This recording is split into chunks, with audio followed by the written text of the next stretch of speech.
Hello friends, good morning. നമ്മുടെ Kerala TV സീരിയലിലേക്ക് എല്ലാവർക്കും സ്വാഗതം. അങ്ങനെ സുമിത്രയും സ്വരമോളും അതുപോലെ ശീതളും ഒക്കെ കൂടെ അവിടെ ഇങ്ങനെ ഇരിക്കുന്നു. അച്ചമ്മയിൽ നിന്ന് കണ്ണെടുക്കാതെ നമ്മുടെ സ്വരമോൾ ഇങ്ങനെ നോക്കിക്കൊണ്ടിരിക്കുന്നു. ഈ സമയത്ത് അച്ചമ്മ എന്താ ഇങ്ങനെ നോക്കുന്നതെന്ന് ചോദിച്ചപ്പം ഞാൻ എൻ്റെ അച്ചമ്മയെ കണ്ടെന്ന് കൊതി തീരട്ടെ എന്നൊക്കെ പറയാണ് ആ കൊച്ച്. അപ്പം അങ്ങനെ ഇവർ സംസാരിച്ചുകൊണ്ടിരിക്കുന്ന സമയത്ത് സുമിത്രയോടൊരു പാട്ട് പാടി കൊടുക്കാൻ പറഞ്ഞു. സുമിത്ര പാട്ടോ? ആ പാട്ട് അച്ഛമ്മ എനിക്കൊരു പാട്ട് പാടിത്തരാൻ പറയുമ്പം അങ്ങനെയാണെങ്കിലേ ഞാൻ മോളെ സ്കൂളിൽ വെച്ച് പഠിപ്പിച്ച പാട്ട് പാടിത്തരട്ടെ എന്ന് ചോദിച്ചു. ആ പാടിത്തരാനും പറഞ്ഞു. അങ്ങനെ സുമിത്ര സ്വരമോൾക്ക് വലിയൊരു പാട്ട് നല്ല മനോഹരമായിട്ട് പാടിക്കൊടുക്കുക. അപ്പോൾ ഇതിപ്പോ മോളുടെ ടീച്ചറമ്മയല്ലേ എന്ന് ചോദിച്ചപ്പോൾ അതെ, എൻ്റെ ടീച്ചറമ്മ തന്നെയാ, എനിക്ക് ഒരു സംശയം ഇല്ല എന്ന് പറയുവാണ് കൊച്ച്. ടീച്ചറമ്മയും അച്ചമ്മയും ഒരാൾ തന്നെയെന്നും പറഞ്ഞ് സ്വരമോൾ ഇങ്ങനെ പറഞ്ഞു. കൊച്ചിന് കൺഫ്യൂഷൻ ആയിരുന്നേ. ഈ സമയം സുമിത്ര കെട്ടിപ്പിടിച്ചൊരു ഉമ്മയൊക്കെ കൊടുത്തു. ഇപ്പൊ അമ്മയ്ക്കൊരു 10 വയസ്സ് കുറഞ്ഞിട്ടുണ്ടല്ലോ എന്ന് ശീതള നേരം പറയാം. ടീച്ചറമ്മ എൻ്റെ അച്ചമ്മയാണെന്ന് അറിഞ്ഞിട്ടും എൻ്റെ വീട്ടിലെ അമ്മമ്മ എന്നോട് പറയാതിരുന്നത് എന്ന് സ്വരമോള് ചോദിക്കുക. അത് കേട്ടപ്പോൾ സുമിത്ര ഇങ്ങനെ വല്ലാതെയായി. അപ്പൊ ചിലർ അങ്ങനെയാണ് മോളെ, മറ്റുള്ളവരുടെ സങ്കടങ്ങൾ ആഘോഷമാക്കുന്ന ചിലരുണ്ട്.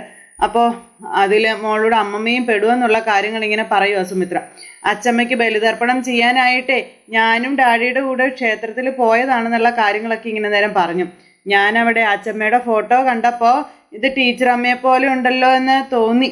അപ്പോൾ അതൊക്കെ കണ്ട് ഇവർ കേട്ടിങ്ങനെ ഇരിക്കുക. ഞാൻ അവരോടത് പറഞ്ഞതാ. അപ്പോൾ അവരെന്നോട് പറഞ്ഞു ഇത് ടീച്ചർ അമ്മയൊന്നും അല്ലാന്ന്, നിനക്ക് തോന്നിയതാണെന്ന്. അവരെ ഫോട്ടോ നശിപ്പിച്ച് കളയുകയും ചെയ്തെന്നുള്ള കാര്യവും കൊച്ചിവരോട് പറഞ്ഞു. അപ്പോൾ മോൾക്ക് ഇപ്പൊ സങ്കടമൊക്കെ മാറിയില്ലെന്ന് ശീതൾ ചോദിക്കാം. മാറിയെന്ന് പറഞ്ഞു. അപ്പോഴത്തേക്ക് സുമിത്ര ഇതൊക്കെ കേട്ടിരുന്നു ഇങ്ങനെ കരയുവാണ്. അമ്മേ എന്നും പറഞ്ഞ് ശീതൾ വിളിച്ചപ്പം എൻ്റെ മോൻ എനിക്ക് വേണ്ടി ബലിതർപ്പണം ചെയ്യുമ്പോഴെങ്കിലും അവർക്ക് അവനോട് സത്യം പറയാമായിരുന്നില്ലേ എന്ന് ചോദിക്കുകയാണ് സുമിത്ര. അപ്പോൾ പറയില്ല അച്ചമ്മേ, ദുഷ്ടത്തെ അമ്മമാന്ന് സ്വരമോള് പറഞ്ഞു. മമ്മിയും ഡാഡിയൊക്കെ വരുന്നതിന് മുൻപേ എന്നെ ഉപദ്രവിക്കുമായിരുന്നു, എന്നെ പട്ടിണിക്കിടുകയൊക്കെ ചെയ്യുമായിരുന്നു എന്ന് പറഞ്ഞു. അങ്ങനെ കൊച്ചിനെ ഉപദ്രവിച്ച കാര്യങ്ങളൊക്കെ കൊച്ചു പറഞ്ഞു. അപ്പം അതൊക്കെ കേട്ട് സുമിത്ര ഒരുപാട് സങ്കടത്തോടെ ഇങ്ങനെ ഇരിക്കുവാണ്. പാവം എൻ്റെ മോളെന്നും പറഞ്ഞു. സ്കൂളിൽ വെച്ച് ടീച്ചറമ്മേൻ്റെ അച്ചമ്മയാണെന്ന് അറിഞ്ഞിരുന്നെങ്കിൽ നേരത്തെ എനിക്ക് അച്ചമ്മയുടെ കൂടെ താമസിക്കാമായിരുന്നു എന്നൊക്കെ സ്വരമോള് പറയുക. അപ്പം അതൊക്കെ കേട്ടപ്പോൾ സുമിത്ര ഇങ്ങനെ ഇരിക്കുന്നു. എന്തിനാണാവോ ദൈവം നമ്മളെയൊക്കെ ഇങ്ങനെ അകറ്റി നിർത്തിയതെന്നൊക്കെ സുമിത്ര നേരം അവിടെ ഇരുന്ന് ഇങ്ങനെ സങ്കടത്തോടെ പറഞ്ഞപ്പോൾ അകറ്റി നിർത്തിയ ദൈവം തന്നെ ഒന്നിപ്പിക്കുകയും ചെയ്തില്ലേ അമ്മയെന്ന് ശീതൾ ചോദിക്കാം.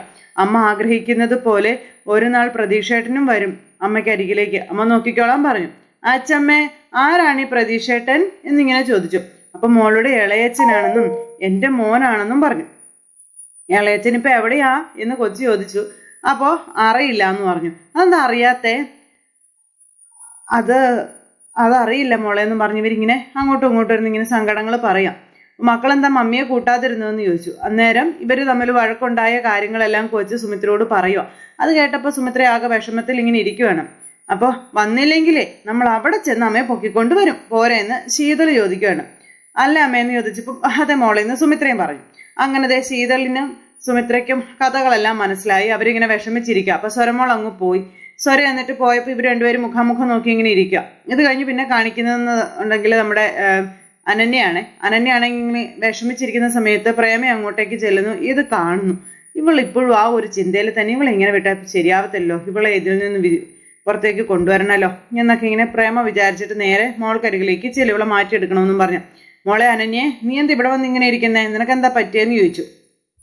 ഈ കഴിഞ്ഞു പോയതും ആലോചിച്ചുകൊണ്ടിരിക്കുകയാണോ? നീ ഇത് എന്ത് ഭാവിച്ചാ ഇങ്ങനെ സങ്കടപ്പെട്ടിരിക്കുന്നേ? ഇങ്ങനെ സങ്കടപ്പെടേണ്ട എന്താ കാര്യം? ഇങ്ങനെ കരഞ്ഞുകൊണ്ട് നിന്റെ കാലം കഴിക്കാനാണ് നിന്റെ ഭാവമെങ്കിൽ നീ ഒരു ഭൂലോക മണ്ടിയാണെന്ന് ഞാൻ പറയൂന്ന് പറഞ്ഞു. ദേ അമ്മേ, ഞാനിവിടെ ആകെ ഭ്രാന്ത് പിടിച്ചിരിക്കുക, അമ്മയായിട്ട് അത് ഇരട്ടിപ്പിക്കാൻ നിൽക്കരുതെന്ന് പറഞ്ഞു. അപ്പൊ എന്തിനാ കുട്ടി നീ ഇങ്ങനെ ഭ്രാന്ത് പിടിക്കുന്നേ? അതിന്റെ ആവശ്യം എന്താ? നീ ഒരു സാധാരണ പെൺകുട്ടിയൊന്നും അല്ല, നല്ല പഠിപ്പും വിവരവും പക്വതയും ലോക പരിജ്ഞാനവും ഒക്കെ ഉള്ള ഒരു പെൺകുട്ടിയാ. അപ്പോ അങ്ങനെയുള്ള നീ ചിന്തിക്കുമ്പോ കുറച്ചുകൂടി സെൻസോട് കൂടി വേണം ചിന്തിക്കാൻ. അല്ലാതെ ഇങ്ങനെ വെറും ചീപ്പായ രീതിയിൽ ചിന്തിക്കരുത്. നിന്റെ ജീവിതം നിന്റെ കയ്യിൽ തന്നെയുണ്ട്, പിന്നെന്താ കുഴപ്പം? അവൻ അങ്ങനെ നിന്നെക്കുറിച്ച് എന്തെങ്കിലും ഒരു വിചാരം ഉണ്ടായിരുന്നെങ്കിലേ ഇതിനോടകം അവൻ ഒരു പ്രാവശ്യമെങ്കിലും നിന്നെ വിളിച്ചേനെ. അവൻ നിന്നെ ഇത്രയും നേരമായിട്ട് വിളിച്ചോ? ഇല്ലല്ലോ. പിന്നെന്തിനാ നീ അവനെ പറ്റി ആലോചിക്കുന്നത്? അതിന്റെ അർത്ഥം എന്താണെന്ന് നിനക്ക് മനസ്സിലാക്കിയെടുത്തൂടെ? അവൻ നിന്നെക്കുറിച്ച് ചിന്തിക്കുന്നേ ഇല്ല എന്നുള്ളത് തന്നെയല്ലേ എന്ന് ചോദിച്ചു. അവൻ നിന്നെക്കുറിച്ച് ചിന്തിക്കുന്നില്ല മോളെ, 100% നേരാ. അവന്റെ അമ്മയെ കിട്ടിയപ്പോ നിന്നെ പാടെ അങ്ങ് മറന്നു കളഞ്ഞു. അതാ ശരിക്കും സംഭവിച്ചിരിക്കുന്നത്, മനസ്സിലായോ? എടി പൊട്ടി, അവൻ നിന്നോട് കാണിച്ച സ്നേഹമൊക്കെ വെറും പുറംപൂച്ചു മാത്രമായിരുന്നു. യഥാർത്ഥത്തില് അവന് നിന്നോട് യാതൊരു സ്നേഹവും ഇല്ല. നിന്നെ അവൻ ഒട്ടു വില മതിച്ചിട്ടുമില്ല. മനസ്സിലായോ നിനക്ക്? അല്ലെങ്കിൽ പിന്നെ നീ എന്ത് തെറ്റ് ചെയ്തിട്ടാ അവൻ നിന്നോട് പിണങ്ങിപ്പോയത്? അവനോട് തെറ്റ് ചെയ്തത് ഞാനും നിന്റെ അച്ഛനും അല്ലേ? ഞങ്ങളോടല്ലേ അവൻ പക പൊക്കേണ്ടത്? പിന്നെ നിന്നോട് വഴക്കുണ്ടാക്കി ഡിവോഴ്സ് വേണമെന്ന് പറയുന്നത് എന്തിനാ? നിന്നെ വേണ്ടാത്തവരെ നമുക്ക് ഇന്നലെ വേണ്ട, വേണ്ടത് വെക്കണം മോളെ. അതിന് നീ നിന്റെ മനസ്സ് ഒരുക്കി എടുക്കുകയാ വേണ്ടത്, അല്ലാതെ ഇങ്ങനെ മുന്നോട്ട് പോവുകയല്ല. ഞാൻ പറഞ്ഞു തരാനുള്ളതൊക്കെ പറഞ്ഞു തന്നു. ഇനിയിപ്പം നീ നല്ലതുപോലെ ചിന്തിച്ചെന്താന്ന് വെച്ചാൽ തീരുമാനിക്കാൻ പറഞ്ഞിട്ട് അമ്മ എഴുന്നേറ്റ് പോയി. അനന്യ അവിടെ ഇരുന്ന് ഇതിനെപ്പറ്റി ആലോചിക്കുന്നു. അനന്യക്കാണെങ്കിൽ ഒരു സ്വസ്ഥതയും കിട്ടുന്നില്ല ആ ഒരു കാര്യങ്ങൾ ആലോചിച്ച്. ഇതൊക്കെ കഴിഞ്ഞ് പിന്നെ കാണിക്കുന്നത് നമ്മുടെ സിദ്ധുവിനെയാ. അപ്പോൾ സിദ്ധു ഇങ്ങനെ അനിരുദ്ധമായിട്ട് തറവാടിന്റെ കാര്യങ്ങളെ പറ്റി സംസാരിക്കുവാണ്, ശ്രീനിലയത്തെ പറ്റി. അപ്പോൾ നിങ്ങളും അമ്മയും എല്ലാവരുമായിട്ട് ശ്രീനിലയത്തിൽ താമസിക്കണമെന്നുള്ള ആഗ്രഹം അച്ഛനുണ്ട്. ഞാൻ ഈ നാട്ടിലേക്ക് വന്നത് തന്നെ അതിന് വേണ്ടിയിട്ടാണെന്നൊക്കെ പറഞ്ഞു. അപ്പോൾ അതിനിപ്പോൾ എന്താ ചെയ്യുന്നത്? അതൊക്കെ പോയില്ലേ അച്ഛാ, ഇനി നമ്മളെങ്ങനെ ഇവിടെ താമസിക്കും? ബുദ്ധിമോശം കാണിച്ച അത് കൈവിട്ടു പോയത്, തട്ടിയെടുത്തത് ആ പരമശിവൻ എന്ന് പറയുന്നവൻ. അവൻ എന്നെ ചതിച്ച് ശ്രീനിലയം കൈക്കലാക്കിയതാണെന്നുള്ള കാര്യം പറഞ്ഞു. അപ്പൊ ഇതൊക്കെ കേട്ടത് നമ്മുടെ അനിരുദ്ധ ഞെട്ടി ഇങ്ങനെ നിൽക്കുക. കഥകൾ ഓരോന്നോരോന്നായിട്ട് പുറത്തു വരുവാണല്ലോ. എന്തു വില കൊടുത്തു ഞാനത് തിരിച്ചു പിടിക്കുമെന്ന് പറഞ്ഞപ്പം അത് അത്ര എളുപ്പമായ കാര്യമാണോ അച്ഛാന്ന് ചോദിച്ചു അനിരുദ്ധ്.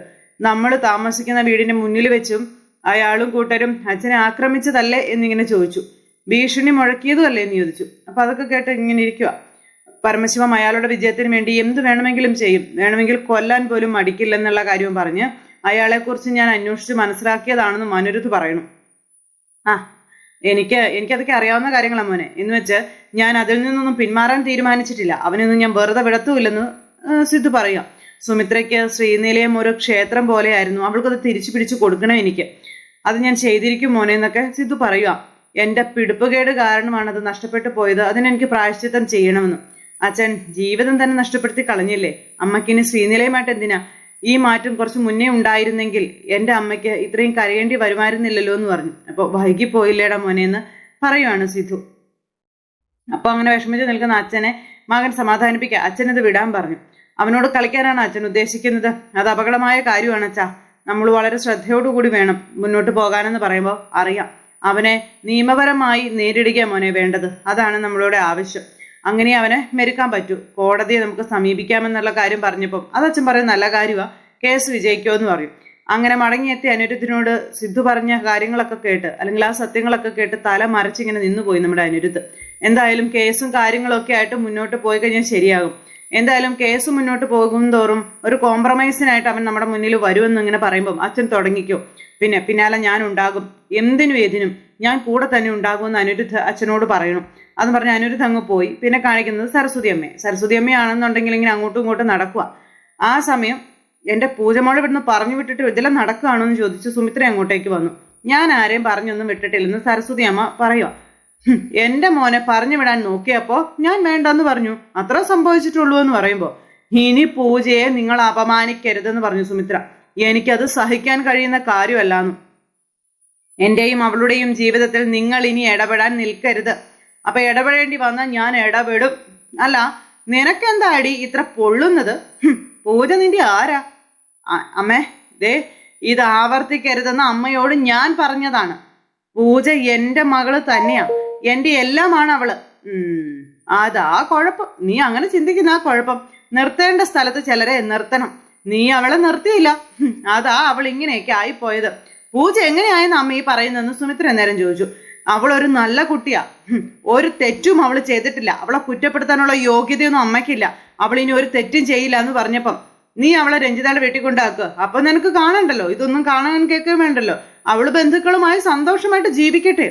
അഭയം തരണമെന്നും പറഞ്ഞ് നിങ്ങളിവിടെ കയറി വന്നില്ലേ? അഭയം തന്നത് അവളാ, മറന്നു പോകരുത്. അതിനു മുൻപ് എനിക്ക് അവള് മാത്രമേ ഉണ്ടായിരുന്നുള്ളൂ. എൻ്റെ മക്കളോ നിങ്ങളോ ആരും എനിക്ക് ഉണ്ടായിരുന്നില്ല. നിങ്ങൾ സംസാരിക്കരുത്. പൂജ എൻ്റെ മോളാ, അവളെ സംരക്ഷിക്കേണ്ടത് എൻ്റെ കടമയാണ്. ആരെന്തൊക്കെ പറഞ്ഞാലും ഞാനത് ചെയ്തിരിക്കും.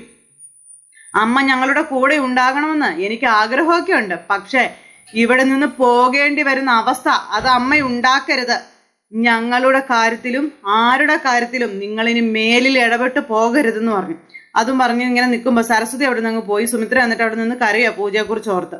ആ കാര്യങ്ങളെല്ലാം കഴിഞ്ഞു. ഇതെല്ലാം കഴിഞ്ഞ് വീണ്ടും കാര്യങ്ങളെല്ലാം ഇങ്ങനെ നമ്മുടെ അനന്യ അവിടെ ഇരുന്ന് ആലോചിക്കുന്നു, അനിരുദ്ധ് പിടിച്ചു വലിച്ചു കൊണ്ടുപോയതും ഇതൊക്കെ. അപ്പോഴേക്കും വീണ്ടും വന്നു. അനുമോക്ക് എന്തെങ്കിലും കഴിക്കാൻ എടുക്കട്ടെ എന്ന് ചോദിച്ചു പ്രേമ. എനിക്ക് വേണ്ട, വിശപ്പില്ല എന്ന് പറഞ്ഞു അനന്യ. നീ ഈ നേരം വരെ ഒന്നും കഴിച്ചിട്ടില്ലല്ലോ, നീ എന്താ ഇങ്ങനെ തുടങ്ങുന്നതെന്നൊക്കെ ചോദിക്കുന്നു.